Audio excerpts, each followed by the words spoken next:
Hello, good evening everyone. Welcome to our bedtime devotional for girls. Ano po ta sa day 266 sa tuang devotional. So today is Monday.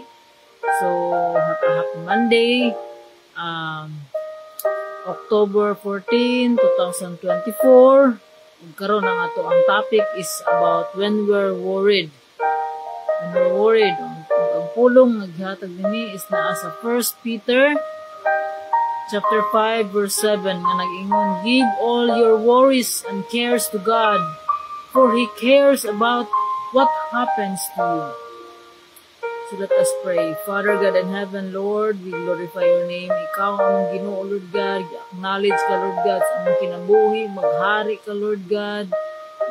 Nining among kinabuhi, Lord. Ikaw ang Ginoo, ikaw ang tag-iya nining tanan, Lord. Increase pa ang pagtuo diha kanimo. Salamat, Lord God, sa kahigayunan nga makatuon sa imong pulong. Padayon ka, Lord God, nga bag-o, Lord, sa mga hunahuna, Lord, nga makahibalo sa imong pulong. Padayon ka, Lord God, bag-uha ang kasing-kasing, Lord, tanggala ang mga babag, Lord God, pagdayag diha pagtuon sa imong pulong. Lord, pasalua ako, Lord God, sa mga kalapasan, ikaw maghimo sa akong kasing-kasing, Lord God, ang sumaman ang mga tanggala, Lord God, mga babag, Lord God, ang gabiuna, Lord God, walay buhat sa kaaway, nga makababag, Lord God, makasamok, Lord God, sa pagtuon sa imong pulong.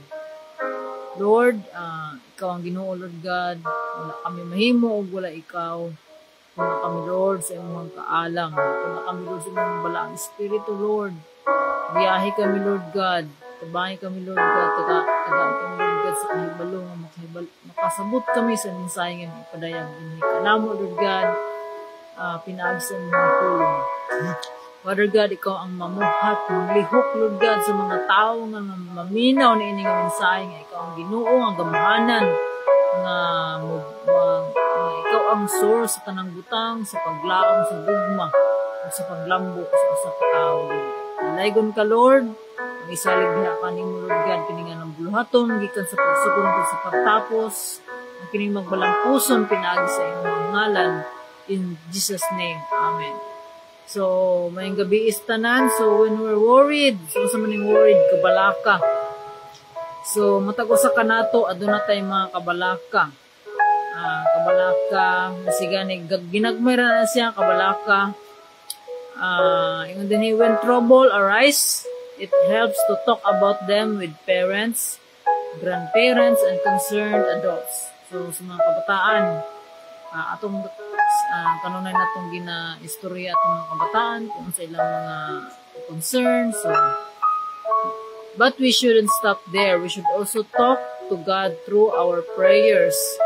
If you're worried about something, you can pray about it anytime you want. And remember that God is always listening, and He always wants to hear from you. So when you're worried, try this plan. Talk and pray. Talk to the grown-ups and who love you, and pray to the Heavenly Father who made you. The more you talk and the more you pray, the better you feel. So, kani is para ang kani nga devotional is para sa mga kabataan. So, pero it's applicable gihapon kini sa ato ang mga dagko, because from time to time we are just like children. So, mas maayo pagani ang mga bata kaya adunay pagsalig. Dili sila mag-worry. So, mo na nga we are commanded. So, the Bible teaches us Christians not to worry. So, dili ta ang Biblia nagtudlo ka nato nga dili ta mag-worry. So, we are commanded not to be worry. So, sa ingon sa Philippians chapter 4 verse 6 nga, do not be anxious or do not worry about anything, but in everything by prayer and petition with thanksgiving present your request to God. So, dili taga-angay mag-worry kay ingon na daan siyang pulong. So, kinanglan nga ato ning kat-unan. So, we should believe the Word of God. So, mga na nga, sa akong ginabalik-balik nga, we should have a standard of living.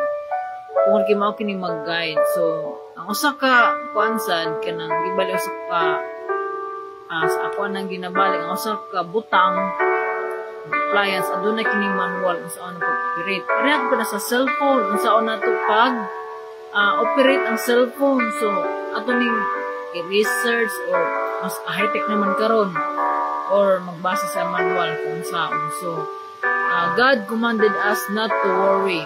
So, iba na po na siya, do not be afraid, not to worry. So, we should kanabit ang atong katunan nga ato ang ihatag ato ang mga request atong concerns sa Ginoo in prayer. So, ingon sa Matthew chapter 6 verse 25 to 34 nga nag-ingon dito ang even the birds in the sky walay nang pakaon sa ilaha pero wala sila pasagdi sa Ginoo. Kita na baka na espesyal ta sa Ginoo, pasagdan baka ta niya. So there's a promise, nag-promise ang Ginoo kanato nga dili ta magori kay dili ta magori kung sa atong suoton, so unsa atong pagkaon. Kaya maski ang mga birds nga nagalupad, wala gani sila mag-uol kaya ginapakaon sila sa atong mahal na sa langit. So, saan na to pag-overcome? So, how to overcome our worries. So, muna atong ibasa karon, how to overcome our worries is to give all your worries and cares to God, for He cares about you. So, God does not want to kita rin mag-carry sa ato ang mga concerns, mga problems. Diba ningon tong kanang kuan sa Matthew chapter 11 verse 28 nga ingon nga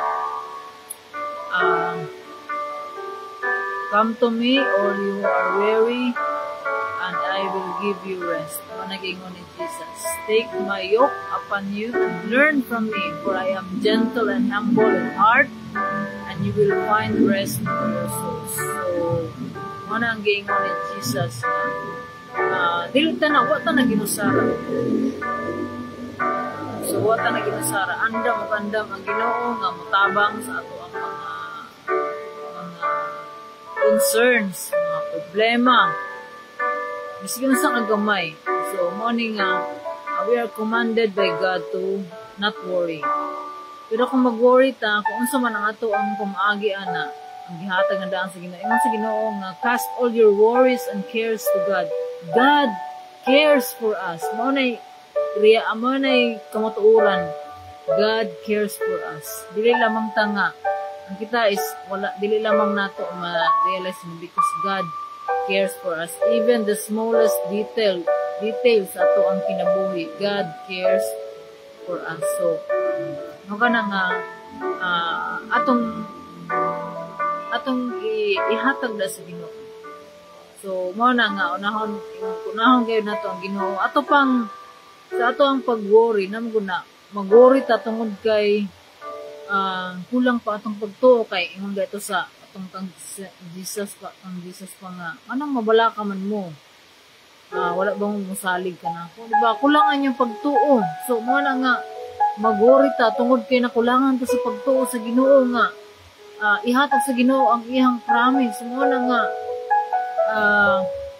kung naagani na kanato ng mga worries na ato nang iampo sa Ginoo. Lord, you know what my heart atong kasing-kasing kamo na daan ng Ginoo unsa ang naa sa atong kasing-kasing. Kung warrior bata, kung grabe ta ka warrior, so meaning ang atong pagsalig na ara sa atong kaugalingon wala sa Ginoo. Uwang ato ang pagsalig diha sa Ginoo tungod kay gusto nato mahimot ang Ginoo. Mo na nga where ka nang worried ana mao na dapat dili ka magkuan kay so gamay nga mga butang mag-worry na masigan ni ang pagkaon mag-worry na masigan ni kung sa suoton mag-worry na. So di ba lamang ta magpasalamat sa Ginoo? Di ba na yung manang kuan nga sa Philippians chapter 4 verse 6 nga, do not be anxious about anything. So ang pulong sa Ginoo mo ay nagtudlo ka nato, do not be anxious, but in everything. So but in everything by prayer and petition with thanksgiving, present your request to God. So kung ato nang basahon sa kuan, ato nang basahon sa Bisaya, Philippians chapter 4 verse 6. Ayaw ka mo kabalaka sa bisan unsang kundili pangayo sa Dios ang inyong gikinahanglan uban sa pagpasalamat sa tanan ninyong pag-ampo. Manay uban sa pagpasalamat nga madawat nato ang atong mga pag-ampo. Ibali sa atong pag-ampo nituotang nga tubagon sa Ginoo. Nituotang nga tubagon ug madawat nato ang atong mga pangayo. Og mao ni siya ang kuan kung atong ihatag sa Ginoo ang ato ang mga concerns, mga problem, ang ihatag sa Ginoo sa atoa is siya og ang kalinaw sa Dios nga dili matungkad sa tao, the peace that beyond understanding. So mao gini ang usa nga na batunan nako, the peace that beyond understanding, manalipod sa inyong kasing-kasing o gunahuna diha sa inyong pagkahiusap kang Kristo Jesus. So, nagana nga, atong ihatag sa Ginoo, atong dumdumon, atong i-remind, atong kagalingon nga we are not God, we are not in control of everything. So, ang Ginoo mo ay kontrolado sa tanan. Sa katapusan, mga ison, puna ang inyong hunahuna. Puna ang inyong hunahuna sa mga butang na maayo o angay daygon, sa mga butang na matuod, ligdong, matarong, putli, matahom o halangdon. Pakita sa buhat ang inyong nakakunan, nadawat, nadungog o nakita, diri kanako ug ang Dios nga naghatag kanato sa kalinaw maguban kanimo. So mao na nga usa sa kana bitang ginatubag sa Ginoo nga to ang mga pag-ampo, bali part aning mga problems is ang kalinaw. Ang kalinaw gayud na dili gyud na siya makit-an sa mga butang diri sa kalibutan. Kung dili na alaman kayo sa Ginoo. Mao na nga, do not worry. So ang Ginoo atong katunan, atong kuptan ang mga saad sa Ginoo nga adunay maayong plano ang Ginoo kanato. Wala ta kay balo kung unsang pang-agiha ang Ginoo magapamuhat, magalihok sa ato ang kinabuhi, but atong tuuhan iya mga saad kay ingon ni Jesus siya namatay og mabanhaw. So tinuod gayud kana tungod kay si Jesus na banhaw. So ang atong pagtuo, ang atong pagtuo kang Kristo Jesus dili useless tungod kay ang iyang giingon tinuod man. So angay lamang gayud natong ibutang ato ang pagtuo sa Ginoo. Siya gamuhanan siyang tag-iya ng tanan, dili ta angay nga mabalaka tungod kay iya gayong ihatag ang atong mga kinahanglan, basta obedient lamang gayud ta sa iyang mga kasubuan. So to God be all the glory, so dili ta angay mahahandog. So let us pray. Father God in heaven, Lord, daghang salamat Lord God sa imong pulong. Salamat Lord sa pag-remind ka namo Lord God nga dili kami angay magbalaka, dili kami angay mahadlok tungod kay ikaw nagauban ka namo kanunay bisag asa kami padulong nga andam ka mutabang Lord God sa among mga panginahanglan, sa among mga problema. Ikaw makahatag og tagaan Lord God kung unsa man ang mga kabuhaton nga amo ang pasan sa amo ang kinabuhi. Lord, amo na ihatag diha kanimo Lord God. Tabangi kami Lord God kay wala gayud kami mahimo wala ikaw. Salamat Lord sa imong pulong Salamat, Lord God, sa mga pagdasig, Lord God. Tubangi kami, Lord. Kani nga maminaw, Lord God, na ini nga mensahe nga ikaw ang Ginoo nga magalihok sa ilahang kinabuhi. Na ikaw nga magabag-o sa ilang hunahuna kasing-kasing nga mutuo ug mudawat diha kang Kristo sa ilahang kinabuhi. Na ilahang pagsundon, Lord God. Tungod ang tinuod nga kalipay naa sa kang Kristo lamang makitaan. Dalaygon ka, Lord. Salamat sa imong pag-uban kanamo karong higayuna maski pasalamat kami, Lord God, sa uwan, sa panahon, Lord God. Tungod kay ikaw Ginoo nga kahibalo ka sa tanan sa imong plano, Lord God, nga angay lamang gayud namong saligan. Lord, ang tanang dungog, himaya ug mga pagdayeg kanimo lamang. Salamat, Lord God, sa tanan. Salamat sa kusog. Salamat, Lord God, sa kaalam. Sa ngalan ni Jesus. Amen. Amen. Ngayong gabi, o ang Ginoo, magpanalangin ka natong tanan. Good night. God bless and see you tomorrow. Bye.